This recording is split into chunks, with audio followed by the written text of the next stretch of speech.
So just while we're having people connect, which is fabulous, if you can switch your camera on, if you're in a position to do that, that'd be great. Lovely to see your faces as always.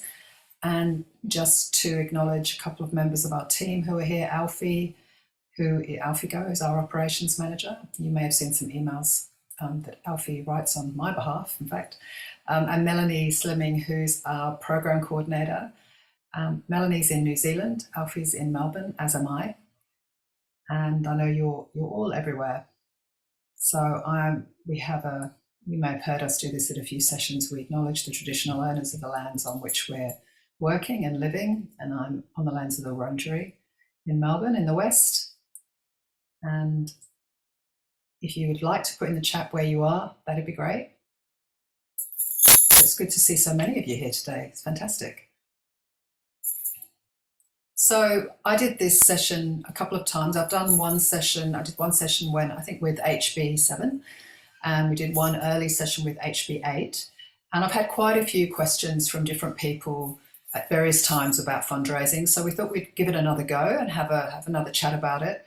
And we'd also updated the fundraising and comms toolkit. So that went out a few weeks ago, and we included that link in the email that went out. So if you haven't had a chance, that's a really good thing to have a look at. And just seeing everyone saying hello from around the world, which is fantastic. Hello in Auckland and London and Wellington, fantastic. So hello everyone, and thanks for making the time to join today. So today is intended as an interactive session. We had a few questions from you. You were very quiet and didn't ask too many questions, but I hope you will today. And in a moment, I'm going to ask Melanie to share the slides so we can look at a few slides and just talk about a few things. But I'm also going to talk about some of your questions that you've put forward. And if there are questions that suddenly occur to you while we're talking, then please put them in the chat and Melanie will keep an eye on them. And I'm also going to pick on one of you in particular. I'm going to ask Abby Norrish, who's on the call, to talk to us a little bit about her fundraising. We had a chat about that last week and she kindly agreed to share some of where she is in her fundraising with all of you. So Melanie, if I could ask you to put that, have you given me, can I move the slides? Yeah, I'm just going to click present and give you control. So thanks everyone for coming along. Let's see if I've got control here. I do. So we've done our introductions. We'll talk a little bit about fundraising and some of the questions that you've asked, and then get into a little bit of preparation. Some of this we've talked about before, but I wonder how many of you have done any of the suggestions that we made. And I'd really like to hear from you about whether you've done them and they didn't work, or you've done them and they did fantastic, or you haven't done them yet because you're worried about them in some way. So we'll talk a little bit about some of those things today. So this is the Homeward Bound journey. You've probably seen this diagram before, but I also think it is often, it is really the sort of learning journey that we're all on as well. And for some of us, we're sitting up here and that's, it's a challenge and I'm slightly panicking. And for others, I'm sitting here in my sort of comfort zone, thinking I don't necessarily want to move out of it. So hopefully today will move you more sort of away from panic, out of comfort, into an area where you can take some action if you're not doing it already. So can I have a quick show of hands or a little indication of how many people have done no fundraising yet? You haven't asked anyone for anything, you haven't got a chuff page, or so there's a few of you who haven't done anything yet. Not too many, which is good, but we've got four people who've put their hands up. So if you want to say in the chat, what do you think is holding you back? What are you worried about? Any of those things, you're welcome to put that in the chat. And we'll keep an eye on that too. But I'm also going to open the floor up a little bit very soon, because I'd like to hear from you about what things you'd like to share, what you'd like to know about.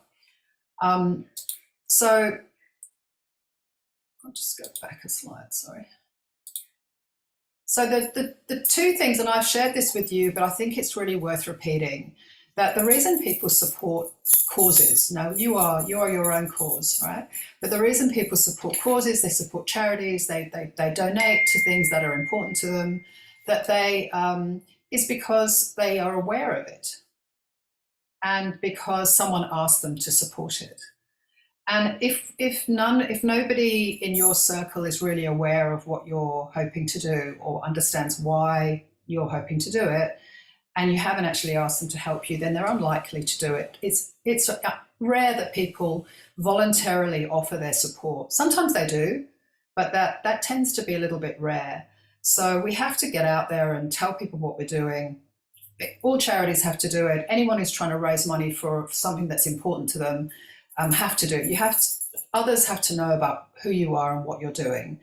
And then you have to give them a reason to support you. And that can be some sort of call to action that gets them involved with you. So all research supports this. You can do any number of other things. We can raise awareness, we can do lots of interesting activity, but if the people who want to support us don't know about us, then they're probably not going to. So I asked you to talk about to give us some of your questions, and I'm going to go back to you with these in a moment. But somebody asked, why can't I fundraise for Homeward Bound rather than myself? So you're welcome to come off your mic. I could put your mic on, I should say. Would anyone have any thoughts on why you can't fundraise or you shouldn't fundraise for Homeward Bound rather than for yourself? Would anyone like to comment on that before I give you my 2 cents worth? Pamela, it's Annabelle here. I would see why somebody would ask that question, because I think it's less threatening. Yes. And I think I would much prefer to go in and be fundraising for the group than for raising money for myself. Yeah. So I don't know whether other people think the same. I think that's what the person who asked the question, I think they were saying the same sort of thing. The other reason, perhaps they thought that, that some donors want to have the opportunity to get a tax deduction with their donation. But in fact, Homeward Bound doesn't have, we do have tax deductibility, but only in Australia and only for very particular things. And so it won't necessarily help. But I think the main thing is that this is about your vision and your journey, and what your supporters want to know about is what you are doing personally. Now, in the context of Homeward Bound, certainly, but they're much more likely to support you as an individual, in fact, than us as an organisation. That may be less so the further you get away from your network. So people may need to know more about the organisation that you're involved with before they'll consider supporting you as an individual. But the closer those people are to you, the more interested they'll be in what you are doing, you personally are doing, and what's your vision for your journey. So while it might seem counterintuitive to ask for money for yourself rather than Homeward Bound, if you're at a really practical level, if you're raising money for Homeward Bound, that's not going to help you directly. It will help scholarships for women in the future, which is fantastic. And if that's the way you want to go, that's brilliant, but that's not going to help you individually right now. And that's what you're trying to do. So has anyone else got any thoughts on that?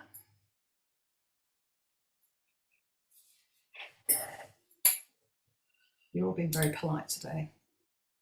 So I'll move on to one of the other questions. And it sort of relates to the same point, is that donors won't give to individuals. They want to give to organisations. And again, this comes back to, why should people support me? A little bit of a concern perhaps about, why would anyone want to support what I'm doing? But in fact, people give to people, even within organisations that I've fundraised for. They'll give to an organisation because they believe in the people who run that organisation, and they believe in the people who are delivering the goals of that organisation. So it really is about the people who are involved. So I think it's definitely not the case that you won't receive donations or support because you're an individual. I'm not saying it's easy, but it's definitely, we've seen it in many cases with other women who've been through the program, who've gone out there and raised money for their voyage or for the online component of the program. And as I said, tax deductions are really not that important to everyone. And for some people it is important, but it's certainly not the main reason why people give donations. It's a good benefit, but it's definitely not the main reason.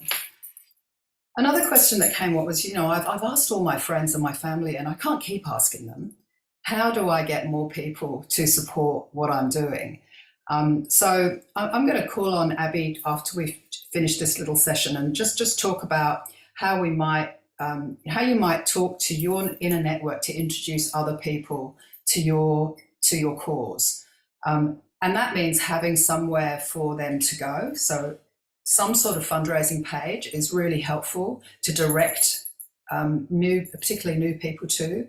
But I don't think your friends and family will. You probably can't overdo that. They're really mostly from the women I've spoken to and the people who support them. Everybody wants them to achieve their goal, achieve their vision, achieve their mission, and so sometimes you're asking for money, sometimes you're asking for help, sometimes you're asking for advice, introductions to other people. It's for a finite period. It's not going to go on forever. And so people understand that you have a goal that you're trying to achieve and you need help to do it. So in most cases, I don't think you can ask for too much. You can stay polite, stay nice about it, but I don't think you won't wear out your welcome with your friends and family. And then a question about sponsorship and businesses. So how do I approach businesses? So it's always helpful if you've got some sort of connection to that organisation, albeit a small connection. So who do I talk to? So the more senior the person, the better, in the right department. So if you're looking at you're looking at getting corporate sponsorship, then you really want to be talking to. If it's a small company, then it's probably the owner of the business or the overall manager of the business. If it's a larger organisation, then you're going to be talking to the corporate sponsorship and marketing team. Try to not find yourself in the corporate foundation box. There is very little money in corporate foundations. Corporate philanthropy is almost an oxymoron. So I would stick with the corporate sponsorship and marketing team. That is where most of the funds are. And so they may want more for their money, but that's where most of the funding within corporations is.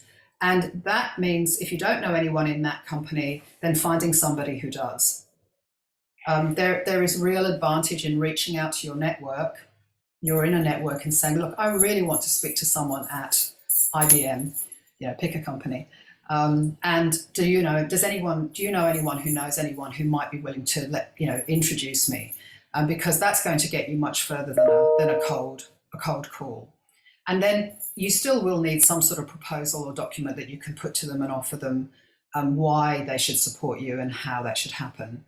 So very, very sort of quick overview. But I'm not keeping an eye on the chat, but if there are any, because I've asked Melanie to do that, but does anyone have any questions or comments on any of that?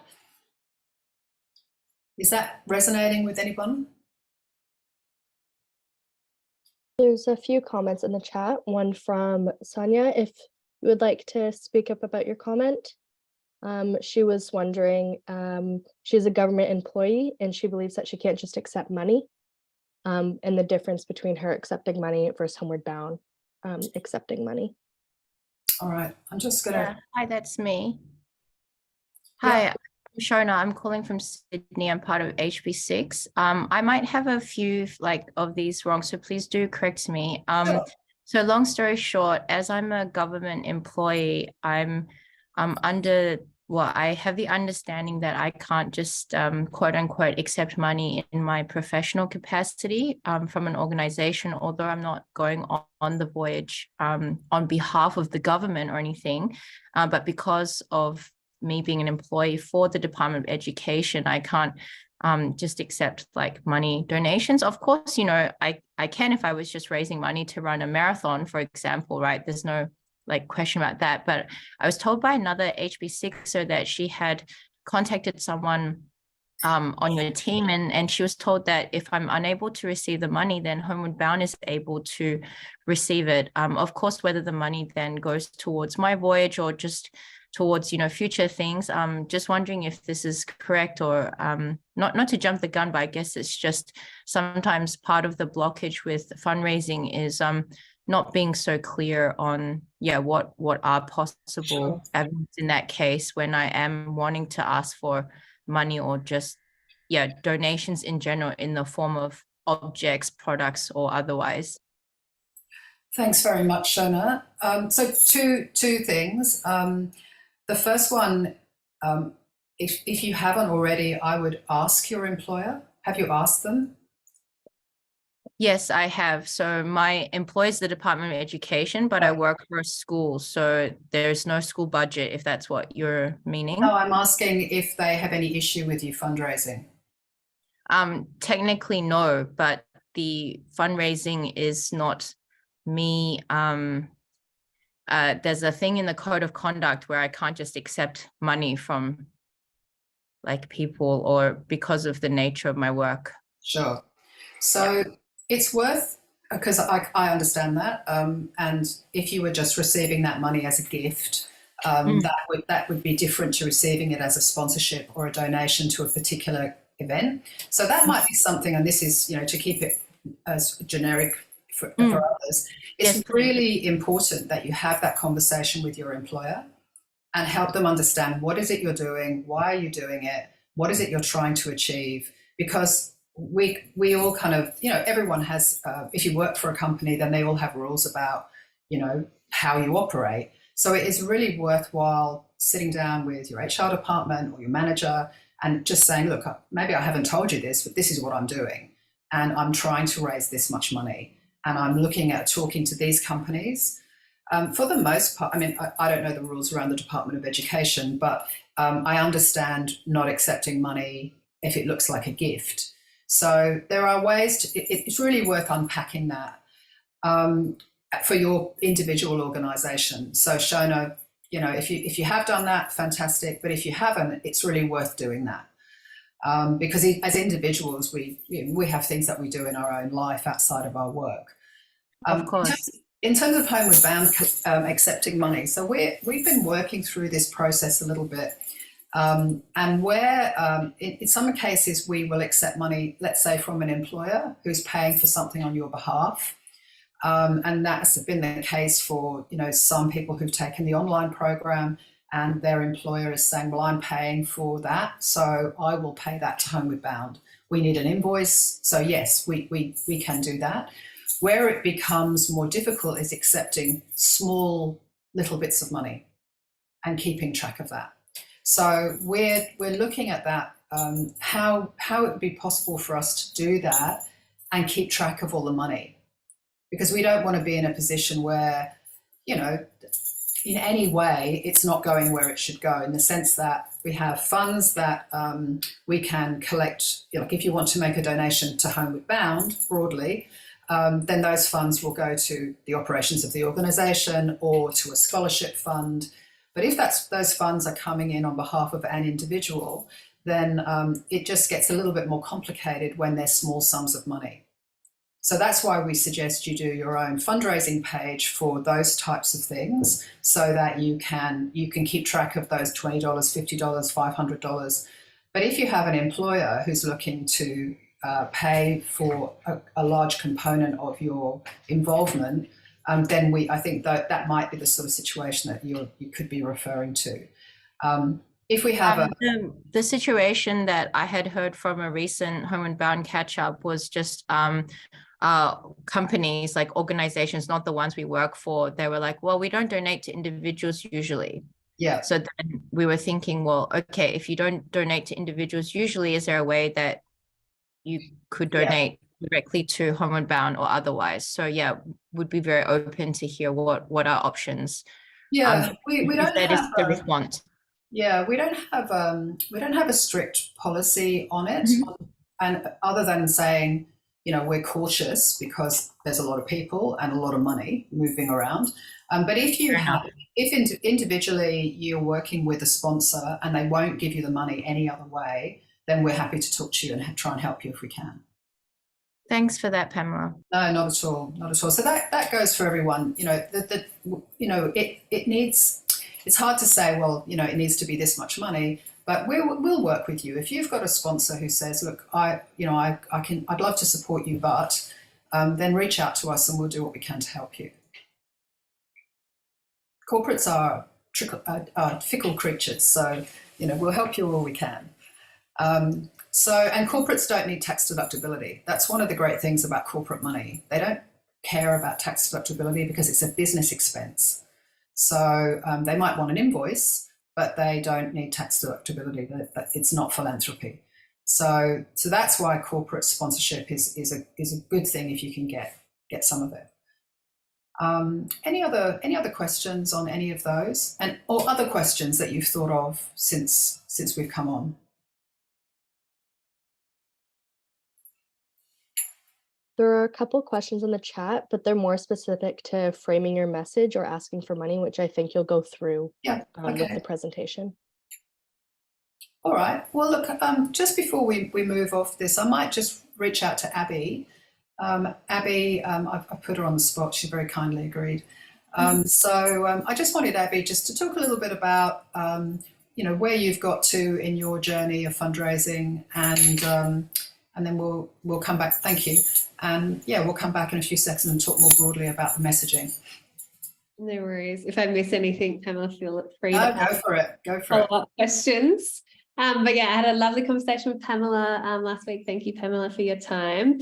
I was just reaching out because I'd finished Pamela's fundraising handbook. I found that really helpful. I do really well with steps and a framework for anything that I have no idea about, and I have no idea about fundraising. I found the whole process very awkward and very, very uncomfortable, much similar to what Kim said earlier in her great comment. So where I am at, I'm still at the start, and I'm going in November. Start, so to say, but I've made some good progress. So I've just nearly about to launch my Chuff page, and I guess there's been a few comments with that. I've just been looking for examples on the Chuff page. There's about 15 links that I've copied and pasted and looked through to get a bit of a sense of what message that I wanted to clearly communicate. And then I've used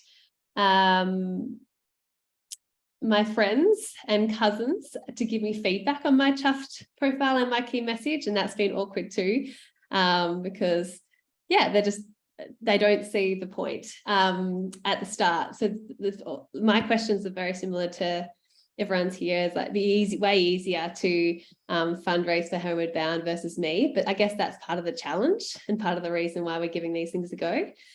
So initially there was a lot of pushback for like, why would you do this? We don't want you sending all this stuff out to our family. But as we've gotten clear and worked together, they're really across it now, and they want to support me as much as everyone else does.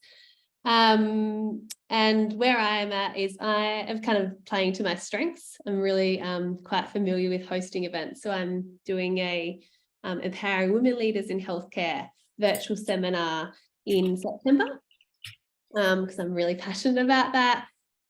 One key point was I'm starting to look for friends that have skills that I need. So my boss is very lovely, but he's a guy, so he can't come on as a panel member.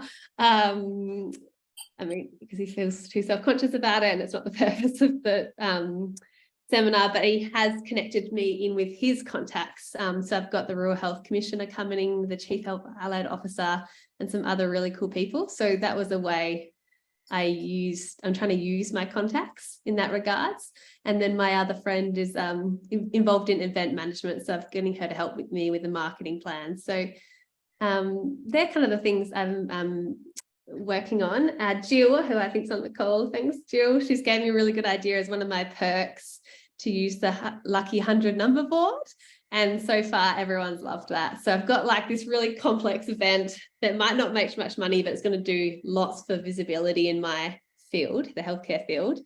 And then I've got this really simple strategy that people are loving. So thanks to Jill. So just using everyone else's ideas and thoughts and just making it my own. So I guess that plays to my core value of collaboration. That's the only way I tend to be able to do things. And then just seeing, I'm leaning into the fact that it's a skill that I don't have. So I'm trying to be objective about it versus getting too emotional about not being good at it, and trying to work with good enough, not perfect. I'm not there yet. I'm struggling, but I'm just keeping going. So that's fantastic. Thanks so much, Abby. And I think it's true for everyone that this is not an area of strength for many people. You know, it is a particular skill set. You know, that there's not it doesn't magically happen. So there is a requirement to put some fundamental things in place.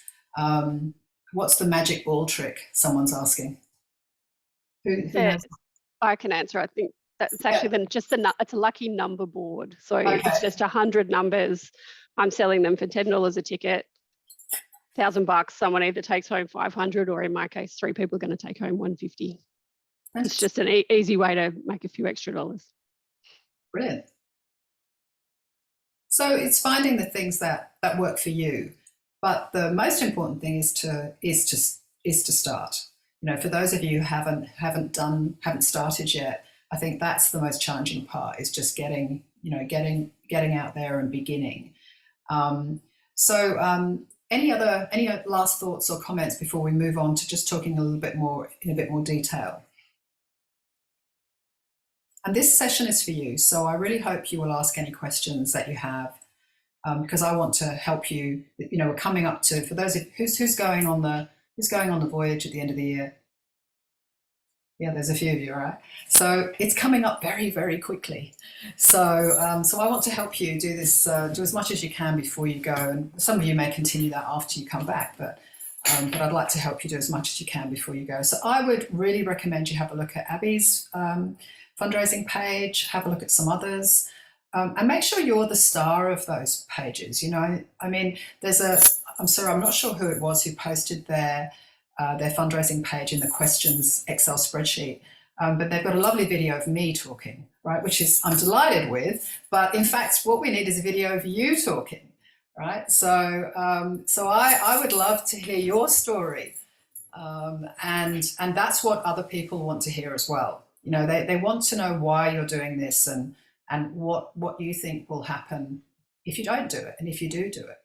So I really encourage you to use your own voice and talk about what is important to you, because that passion comes through. It really does. And I'm going to pick on Kim in a minute to talk a little bit about passion, because Kim knows about that stuff. So because Kim's always up and positive and enthusiastic and passionate. So I'm going to show a couple more slides, and I'm going to come back to Kim, so I don't put her completely on the spot. She had no idea I was going to ask her to do that. So if we can have the slides back up, thanks everybody. Whoop. Here we go. So here's a few sort of what are the easiest fundraising ideas? What are the most profitable fundraising ideas? What are the best ones? There's no such thing as the best fundraising idea, right? Or the most effective fundraising idea. But let's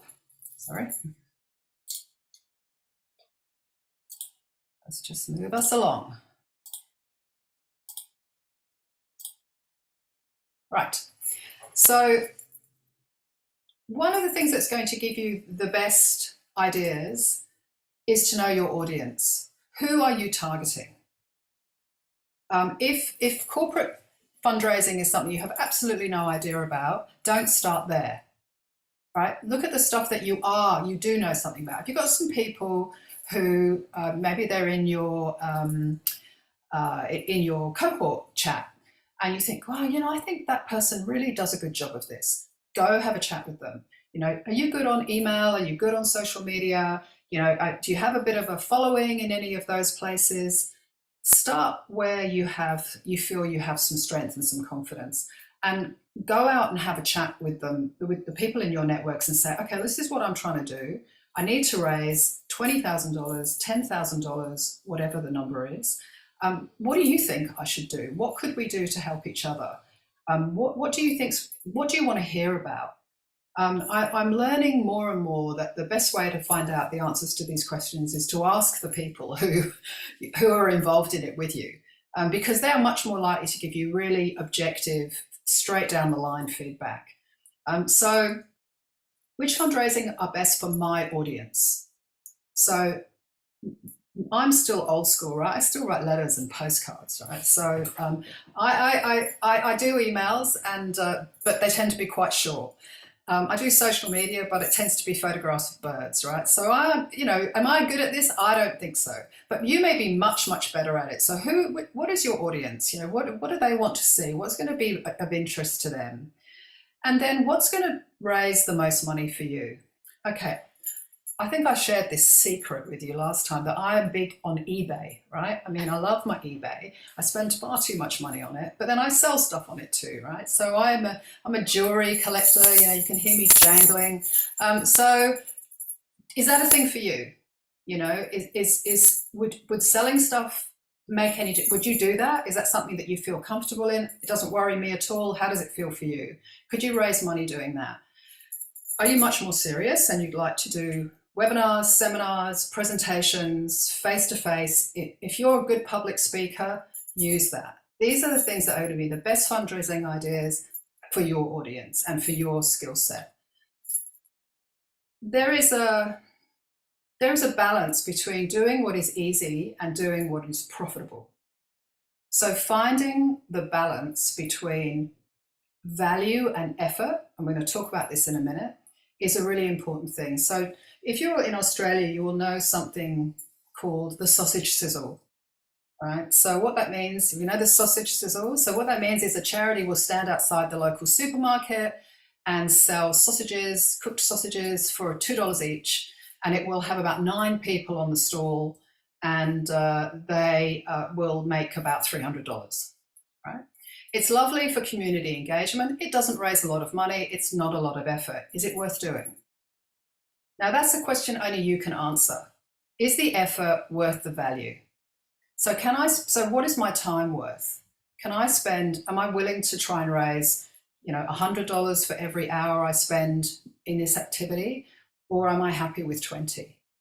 So thinking about that, what's the best fundraising idea that is going to be the most valuable for the sort of things I want to do? And it'll be a mix. It'll be a mix of things like I'm going to do some talks, I'm going to do some selling, I'm going to have some great ideas like the 100 number board. I'm going to talk to my mum. I'm going to see if she'll help me. I'm going to talk to my old boss because she always thought I was great, and I'm going to have this mix of things that I'm going to do. So they are the things that are going to be the most profitable and the easiest and are going to suit your audience. And that's where I think if you can stay in that sort of sweet spot, you're going to have much more effect. So value versus effort. So the sausage sizzle, as I described, is there an equivalent in other countries? Does anyone have the same sort of thing overseas where you have charities standing outside selling, I don't know, it could be little toys or it could be sweets or something like that. So they're often low value, low effort. They don't take a lot of time, but they don't do much either. They're lovely to sort of go and have a chat with someone from the Rotary Club or the Lions Club or Oxfam, but they don't necessarily do much for you. They just take up a lot of your effort. And then you have things that are high value and low effort. They're fantastic. They're exactly where we want to be. We want things that have high value and lower effort. If we have things that are high value and high effort, so I'll give you an example of a high value, high effort activity would be like a gala ball, right? It takes you 2 years to plan it. You get 300 people there, you raise $250,000, you all have a nervous breakdown when it's over, but it's fantastic, right? But you want to move your high value activities and high effort down into that bottom quadrant, that D quadrant of high value, low effort. How do I reduce the effort for higher value, right? And what I don't want are things that are low value and really high effort. I put all this effort into this thing and I've got nowhere. Now, I caution that by saying, you might see the opportunity. You might have to do something 2 or 3 times before it becomes lower effort and it starts to have higher value for you. But where there are things that you are repeatedly doing them, they're taking up your time and they're not actually giving you any value, then stop doing them. You might as well just cut your losses. It's a bit like buying a lottery ticket, right? You might as well just cut your losses and move on and find something that's going to be higher value for less effort. So a little exercise I like to do when I work with charities is to say, where are our activities sitting? What am I doing now? Which box do they sit in? And you want most of them in this D quadrant or in the B quadrant, and you're moving them down into the D quadrant. Because if you're sitting in the C quadrant, that's our comfort zone. That's our sausage sizzle. All right, we're out there having a lovely time in the sunshine, but we're not getting the value that we want. And if it's up here in the A quadrant, that's stressville, right? That's high stress, and we don't want high stress. So have a think about where you're putting your activities and see if you can nudge things over to that high value, low effort quadrant. Now I'm going to just hand over to Kim for a couple of minutes, just 30 seconds, however long you'd like. And did you just say someone asked for money and there are no sausages? Yep. They just stand everywhere and say, we're a great cause, blah, blah, blah, blah, blah. There are no sausages, Pamela. Kim, so just talk to us a little bit about enthusiasm and focusing on your own vision. And if you could, that's perfect. Yeah. Thanks, Kim. Yeah. Great. I think one of the things to say is that, and I've heard lots of the questions and concerns about the organisation versus the individual. No matter how great your organisation is, they're going to buy you first. For those of you who are just going, no, I want to buy the organisation. You're the conduit to it all. And one of the things I want to share with you is that you might be looking at me and going, oh my goodness, she's so extroverted, she's so confident, blah, blah, blah, blah, blah. It's easy for her. I'm actually very introverted. I'm confident and I've had a lot of practice. That's the difference. So things that really work for me and that are in my lane are audios. So Abby was talking before about going with what you already are great at or a little bit comfortable with. So you can start in the comfort and then start to take an extra step outside that. What can I do that pushes me a little bit more? So I use voice messages, I use audios on all sorts of social media, but I also use them in my messaging. So Pamela will know this. Often I'll be sharing some thoughts about, HB8 and what we should be doing or blah, blah, blah, blah, blah. And what I'll do is just record like a 3-minute audio and then I'll email it. Because sometimes I feel the energy and my enthusiasm gets lost. I like that kind of flow of consciousness. This is what I'm thinking. What do you think?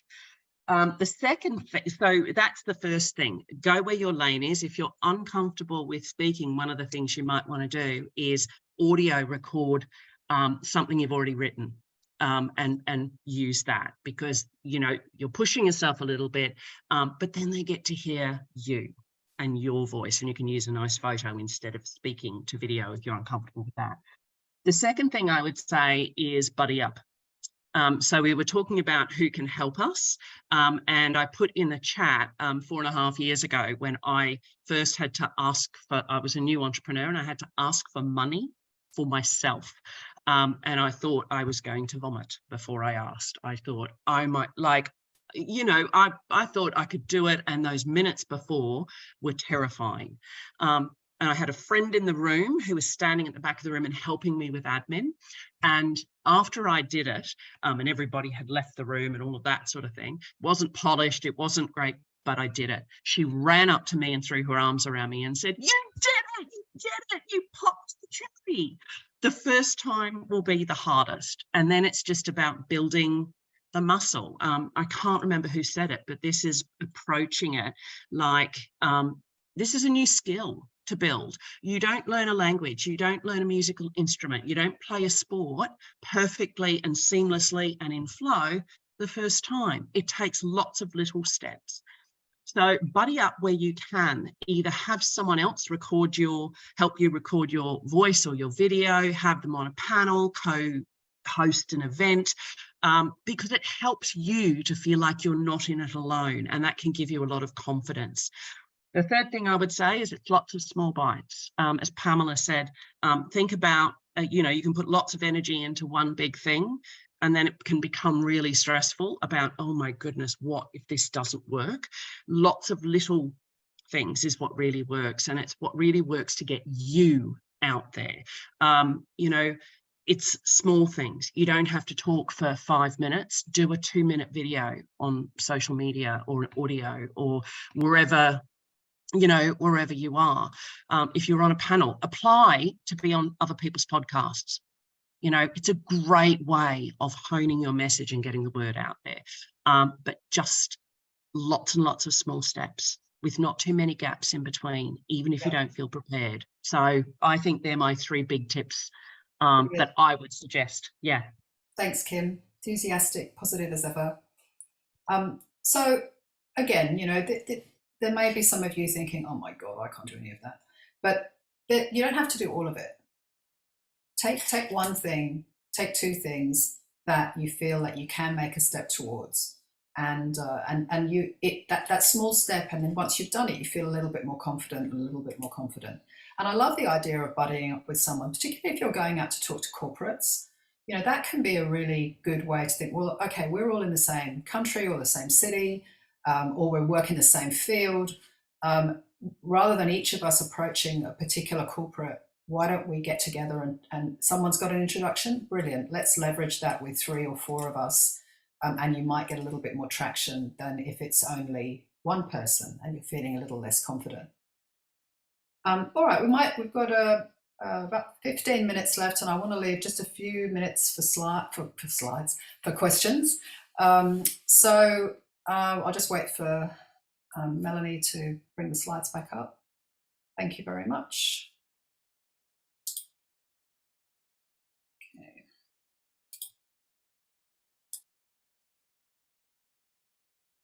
Okay, hold on. It goes back to the beginning. So I'm going to flick through some of these, and that's those questions, that feedback is from a really good website. So have a look at. There's a few good fundraising pages. Fundly is the website that I got some of those tips from. It's a really good website, and I'm sorry, Melanie, I've removed our slideshow by clicking on that. If you could take me back, I wouldn't mind. So that's a good one to have a look at. I found they had quite interesting ideas, and they didn't seem like an expensive site to raise money on. Thanks, Melanie. Sorry to bugger that up. Right. So some of the, I did it again. I'm banned. Melanie, would you mind? Melanie will take us back. Sorry, I clicked on the link again. So I want to just take you through a couple more slides. Melanie, maybe you can just click through to the next slide for me so I don't do the same thing again. Yeah, that's all right. Sorry, I just clicked exit. So just cutting back on track here. One moment. Fantastic. So some of the things you might want to think about is, where are you starting from? So am I investing any of my own money in this? And of course you are. You're almost certainly going to be investing an amount of money of your own. You certainly will be investing an enormous amount of time. You might be taking time off work to do the voyage. You might be taking time off work to plan for the voyage. So I think it's really worth you capturing that and saying, well, what am I starting with? You might have support from your employer. It's worth capturing that and then saying, okay, well, how much do I actually need to raise? Having a number to work with is really helpful. Thank you. So what am I personally investing? How much is already committed? And that gives you a point of where, okay, how much more do I need to raise? An interesting exercise is just to divide how much you raise by the number of people who gave you money. And you'll be surprised how few people that can be. You don't necessarily need hundreds of people. It's very helpful if hundreds of people give you money, but often you're starting with a relatively small group of people. So, so thinking about what do I think the average donation size could be? Is it $100? Is it $50? And that might give you an indication of the sorts of activities that would be useful to you. Melanie, if you could do the next slide, please. So this is a little bit about preparing a fundraising strategy, a plan for yourself. And I really do recommend you write it down. It doesn't have to be a huge document. It can just be one page. But it says, this is what I'm going to do. I'm going to prepare, I'm going to talk to some people. I'm going to have a bit of a plan. I'm going to try and raise this much money. I'm going to have an objective. I'm going to write the plan and say, okay, this is my deadline, right? What's my deadline? I love a deadline, right? So when do I want to raise the money by? How am I going to do it? I'm going to have 5 webinars. I'm going to do these things. I don't know if they, at this stage, you don't know if they're going to work, right? But you must suspend disbelief. Because if you keep questioning yourselves about whether they will work, you'll never write the plan. So what am I going to do? How am I going to do it? What is my time frame for it? And then did it work? And you keep rotating that. So you start off by saying, look, I think I can raise $5,000 from these 3 people. And these 3 people say no. So we need a plan that allows us to fail, get back up again, try something different. But if you don't put a plan in place and start trying a few things, you're not going to know what works. And that is just the bitter truth of raising money. Has anyone raised money for their research project? Any academic researchers here tried to raise money for a research project? Has anyone raised money with the first person they asked for the money from? The first grant application, did you get all your money in one go? Yeah. So that is just the nature of the beast with any kind of fundraising. You get better at it, the more you do it. You get better at it, the more you do it, the more you talk to people. You know, if you meet someone at a drinks party or a webinar or a conference and you say, look, I'm really thinking I'm going to do this, they will quite likely say, hey, you know, that sounds interesting. Why don't you talk to Bill or Fred or Mary? So having a plan and sort of a focus gives you something to talk to people about, a bit of a lift speech, if you like, an elevator pitch. So have a plan, write your plan down. Don't have it in your head. Write it down on a piece of paper or in your iPhone or on your iPad or wherever works for you. And then work your plan and then say, okay, did any of that work? And then keep going again. Melanie, would you mind? Oh, there we are. So we talked a little bit about this. I think we can move on to the next slide. So this is a process that anyone will do it. You might do it if you're trying to raise money for your research funding or any other kind of grant that you might be trying to get. You want to find, the first stage is to identify, do some research and identify who might support me. You know, what are they looking for? So you want to qualify them. So if you're thinking of talking to foundations, a foundation who you've heard they might support a woman in STEM with this sort of work, but you're not really sure. So you go to their website, you might call a couple of people and find out what's the qualifications, what do they need to do that? Well, they actually only support women in Africa and I don't live in Africa. So you knock that one out, right? So you could keep going, but it's better if you can find out now what that donor might support. So you go through a process of identifying and qualifying, and you'll end up with a big list of researched possibilities, which will reduce down when you qualify them. So they'll give money to individuals, they'll give money in your country. They've supported your sort of work before. You know, you can go on the website, have a look at their annual report and say, hey, look, I think they've been interested in this sort of thing before. That list then reduces down a little bit more when you go out and talk to them. You go out and have a chat, and I mean go out and have a chat in the sense of you might email them or get introduced to them by someone on LinkedIn. You might make a phone call, actually pick up a phone. You might send a text message. It's the start of your conversation.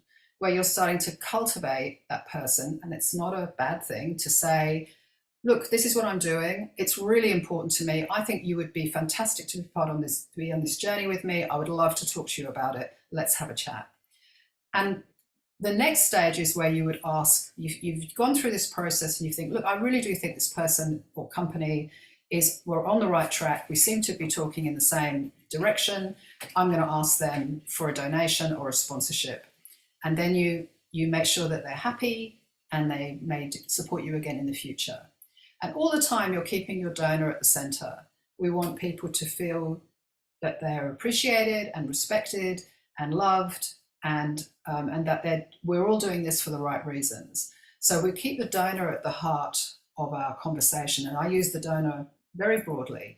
That could be a sponsor, it could be your auntie, it could be anyone, but we keep our donor at the heart, and then we work through this process. So there may be people you start off with here, research, where we say, hey, look, I know this guy, girl, person has a lot of money, but in fact, they don't really support the sort of work you do. And so they end up dropping out. But you start with a much bigger list and then you sort of winnow it down through time. So that's just something to think about when you're looking at your sort of donor cultivation circle.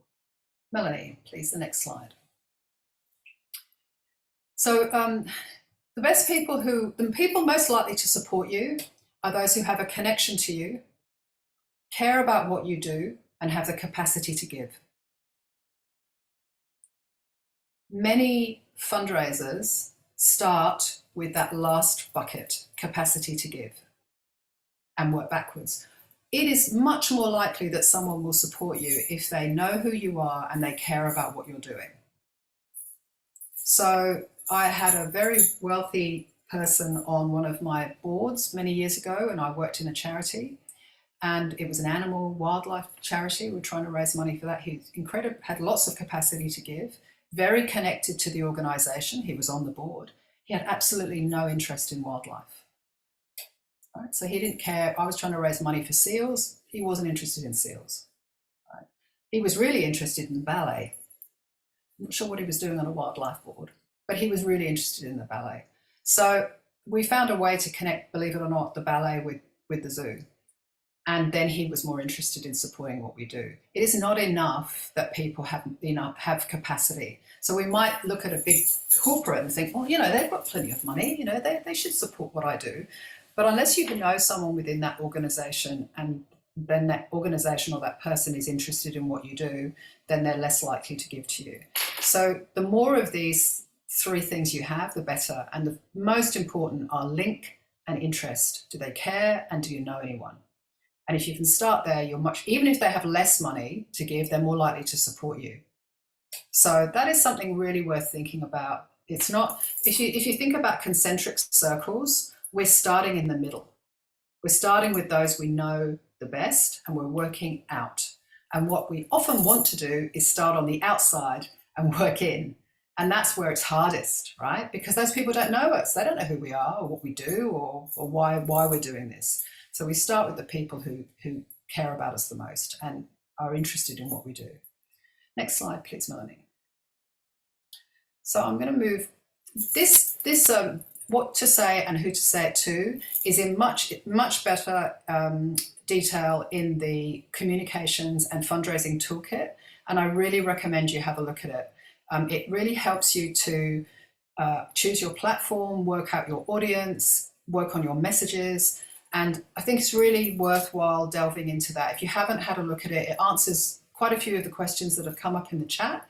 So I really encourage you to have a look at that. And I'm going to just stop in a minute because I just want to give you a last chance to ask some questions. Next slide, please, Melanie.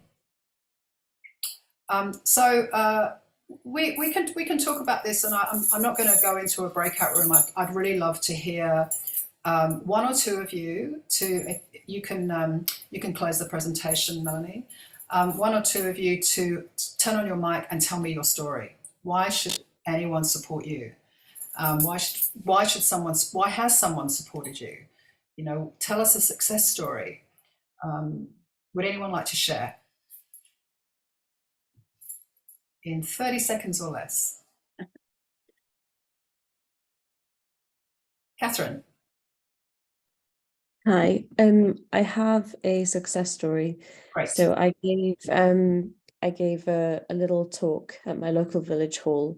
We just did a soup and nibbles evening. So we just made soup and cheese and crackers. And this lady emailed me a few days later, saying she wanted to give £1,000 because she actually worked for British Antarctic Survey in the 80s, I think it was. And she wanted to go down to Antarctica and she wasn't allowed because they weren't allowing women there at the time. And so she was really inspired by Homeward Bound and was just really excited that she could live through me. And yeah, so she gave me that money, and it was emotional, and it was a really nice kind of reminder of one of the reasons that we're doing this. That's a fantastic story. Thank you so much for sharing that. And you know, it's true. So many women couldn't go, even though they work in the field, right? So I think that's a great story. Well done, Catherine. Would anyone else like to share? Jo?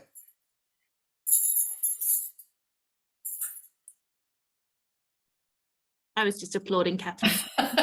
Did you want to add anything, Jo? There's nothing on the top of my head. I think I'm just looking for, yeah. No worries, no worries. Anyone else like to share? 30-second share. I'll do a quick one if I can. Yeah. Right, and I'm HP6. I'm not sure if this group was more like HP7, HP8. It's for anyone who wanted to join. I have a quick question too about whether you've pitched to Qantas and to get some advice, but I'll try quickly my 30 seconds. You know, I'm part of a group this year, 100 women who are heading to Antarctica as part of a leadership program. We have a brains trust on board of the most amazing women that you have ever met, from engineers, software engineers, climate activists, scientists, policymakers. They are incredible, and together we can sit around the table and we can solve your problems for you. So would you like to sponsor us?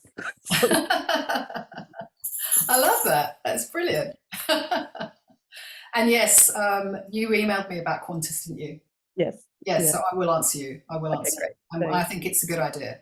So that was, yeah, I think that, you know, they're one of those that you never quite know whether they'll do anything or not, but it's always worth asking. Yeah, and if you had any contacts, but if you can email, that's great. Like they have an online portal, but that seems a bit, you know, impersonal to follow up and make the connections and all of that. So yeah, agreed. All right, thanks. No problem. Erin. Mine isn't a pitch, it's I guess a little success story. So I come from a remote Indigenous community between Australia and PNG, and in terms of fundraising, it's the capacity to give is probably not there from a monetary perspective, but when I went back, the community wanted to support me and they actually donated. They have a big issue with ghost nets in the community, and one of the things that they did a number of years ago as part of sort of an art movement was they created ghost net artwork, so marine animals out of this marine waste basically, and they went and made all these little ghost net turtles and donated them to me as a way of supporting me. So that's part of my Chubb page as my fundraising campaign. So it's not only money, it's sort of the other things that people can donate as well, which can support. Yeah, you know, I saw a little flashing heart there. Yeah, it's about love, right? That so many people want to show their love for what you do, and I think that's wonderful. That's a great story. But anyone, last chance before we close off for tonight? Anyone else like to share?